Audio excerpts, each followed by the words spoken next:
Ndabahaye umwe mwese muriko muratwumviriza ndabakaze kuri no makuru ya mbere yo muri nojoro mushikirizwa na Virginie Rupia fatikanije na Jean Ntakarutimana muhinga bw'ivyuma bikuru biyagize. Inama nshinga mateka y'u Burundi yakoranye kuri uyu wa mbere mu ruganda rw'imisi 3 intumbero y'ugo ruganda hakaba rukwihweza icegeranyo c'ingendo abagize umugwi wamaho ujejwe ubutunzi wakoze mu bijanye nuko amakoperative akora yisunga integekanyo y'ibikorwa by'amakomine mu iterambere rusangi. Ubushikiranganji bw'indero n'ubushakashatsi buriko burategura rusasuma rw'abakozi bose bakukira ubwo bushikiranganji kuva ku igenekezo rya 2025 rusama gushika kujya kabiri ruheshi uno mwaka. Ivyo bikaba mu itangazo ryasohowe n'ubwo bushikiranganji kuri uyu wa mbere muraza kuvyumva murano makuru. N'abadandaza b'amamesa n'amakoto bakorera mu isoko ya Kotebu baritabiriye akamo ka leta ko gukoresha amacupa mashasha atonona ibidukikije, ariko rero ngo abadandaza basaba leta kubakorera amacupa akomeye ngo yongere kandi igabanye ibiciro. Aya n'ayandi ni mukanya.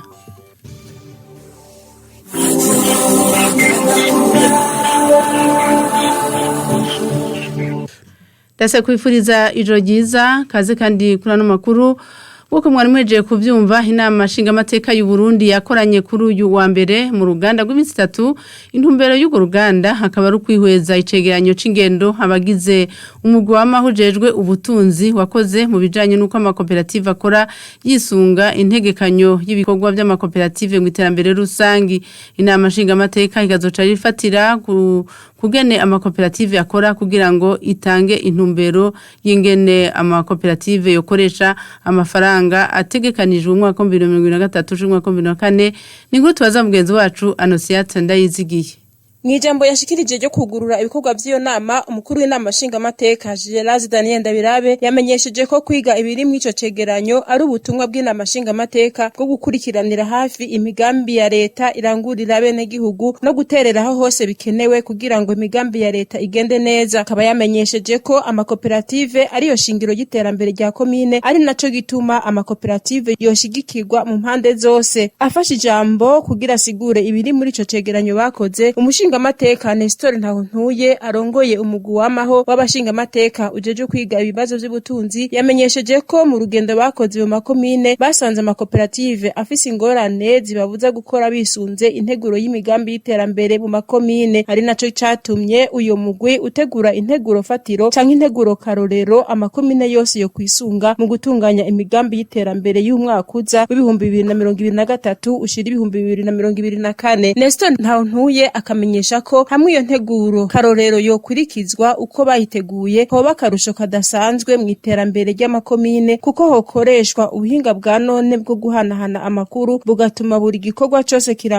kirangurwa ku mwanya ubereye kandi gitangirwa icegeranyo ku gihe. Umukuru w'inama nshinga mateka Gerard Daniel Ndabirabe akaba yamenyesheje ko hejuru y'ivyo vyose iyo nteguro karorero imaze gukurikizwa mu makomine yose izotuma igihugu kiba koko igihugu cikukiye. Abitavye iyo nama bamaze gutanga intererano zabo no gusaba umuco ku tubazo tumwe bakaba baciye bayemeza 100%. Tubamenyeshe ko inama yari yatumiwemwo abagize ibiro by'inama nshinga mateka na nkenguza mateka abashikiranganji ababura matari hamwe n'abahanuzi mu biro by'umukuru w'igihugu. Bikaba bitegekanijwe ko iyo nama izobandanya ku munsi w'ejo na hirya y'ejo kugira ngo basigurire ba mustantere b'amakomine ingene bokurikiza iyo nteguro karorero.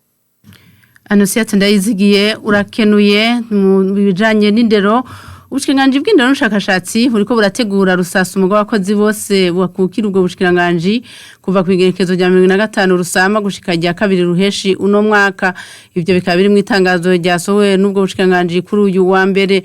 Kuko rero bigaragara muri iryo tangazo ngo rusasuma rwatunganijwe mu ntumbero yo kuraba neza ingene abakozi b'ubwo bushikiranganji bangana n'ingene batunganije. Bisabwa kandi kuba bari ku kazi muri ico kiringo. Kubari rero mu karuhuko konje mu gifaransa basabwa kubanza guhagarika ngo kuko batazosanga ku kazi bazofata ko atabaho. Tukiri mu gisata c'indero abigisha basaba gusubira mu kazi bahungutse canke baba barakavuyemwo ku mvo zitandukanye ngo baratunganirizwa iyo habonetse ikibanza babashiramwo. Ibyo bikaba byamenyeshejwe n'umushikanganje w'indero n'ubushakashatsi François Habyarimana igihe yari yagendeye abenegihugu muri komine ya Muha mu gisagara ca Bujumbura aho hari abamutuye ikibazo c'uko batarasubira mu kazi kandi barabisavye. Umushikanganje François Habyarimana akavuga ko umwigisha asubirira ugiye kandi bize bimwe.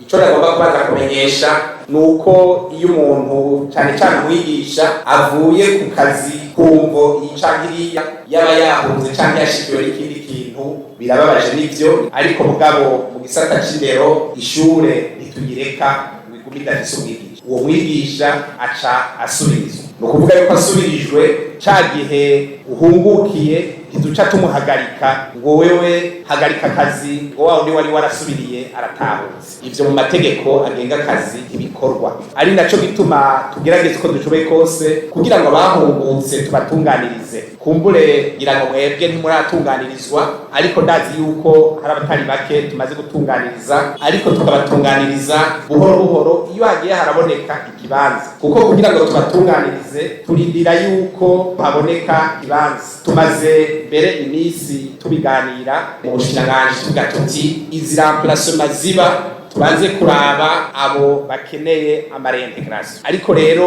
kugira ngo tubareintegre bisaba yuko urya yagiye muba mwize bimwe na wewe ukeneye kuba reintegre. Muzoze rero murabona dukoza remplacement ngo muce muvuga ngo harya nari kuhaja none tugize remplacement tugahakaza ibiharuro nawe wize igifaransa umva twoca tugushira ngaho uje kwigisha ibiharuro kandi atavyo wize. Nico gituma no kuri turagerageza abahungutse canke bavuye mu kazi kumvo icankiriya tukabasubiza mu kazi iyo ikibanza cabonetse ariko kitabonetse murumva yuko natwebwe bica bitugora.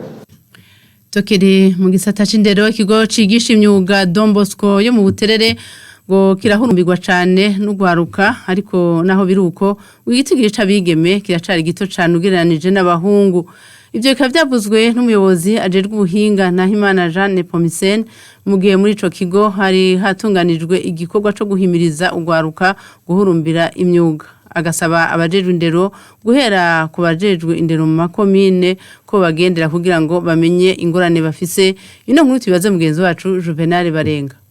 Umuyobozi w'ubuhinga muri ico kigo Don Bosco Nahimana Jeanne Pomseni akavuga ko ico kigo gihurumbirwa cane n'ugwaruka ariko ko abigeme usanga ari bake. Urwaruka rumaze kumenya ibikoresho dufise n'ingene ngaha kuri Don Bosco hameze ruramaze kuronka ubumenyi bwinshi kandi barahahurumbira kuko mu mwaka weze twa dufise abana bashika 150 mugabo uyu mwaka twagize abana bangana 192 harimwo abahejeje muri uyu mwaka. Ibisata ndiko ndabona bahurumbira ngaho iwacu cyane cyane ni gisata cy'umuyaga nkuba hamwe n'igisata cyo gukora imiduga. Ahubwo abige mu mengo barisuzugura umengo sinzi cyabateye ahantu nasanze abigeme baza mu gisata cyo kubarira. Akababazwa ariko ko abanyeshuri bahereje muri ico kigo bataronswa impapuro ndangamunyeshure bita bulletin kandi ko no kuronka urupapuro gwerekana ko banonosoye ibijanye n'imyuga bitoroshe. Turafise intambamyi cyane cyane kubijanye n'impapuro zijya twandika kwa manota zimwe cyinshi twita ngo na mabirete. Bijya birete rero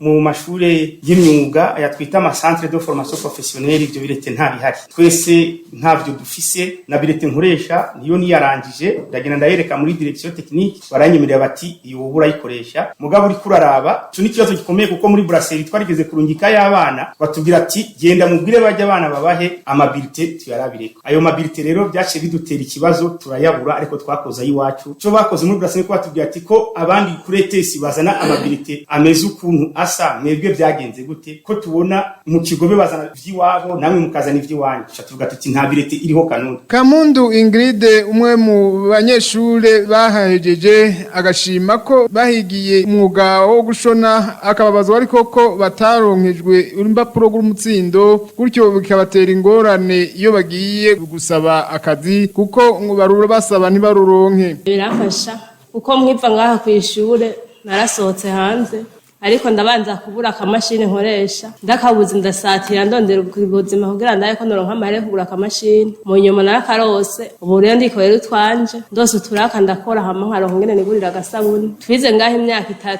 ariko umwaka wa mbere baduhaye certificat yo mu wa mbere ariko iyindi myaka 2 certificat yayo ntayo bigeze baduha umwaka ugira kane tutararonka certificat haraho twaronka n'ibiraka kugira tuje kudepoza tukabura ico tujya kudepoza ugaca usanga akazi karagucitse kubera ata certificat. Wajejwe ubuhinga muri ico kigo Don Bosco agasaba abajejwe indero kuva ku rwego rwa komine kubagendera kugira ngo bamenye ibikorerwa muri ico kigo n'ingorane bafise gutyo bifatwe nk'ibindi bigo by'imyuga. Tubibutse ko ico kigo ca Don Bosco catanguye mu mwaka w'ibihumbi 2005.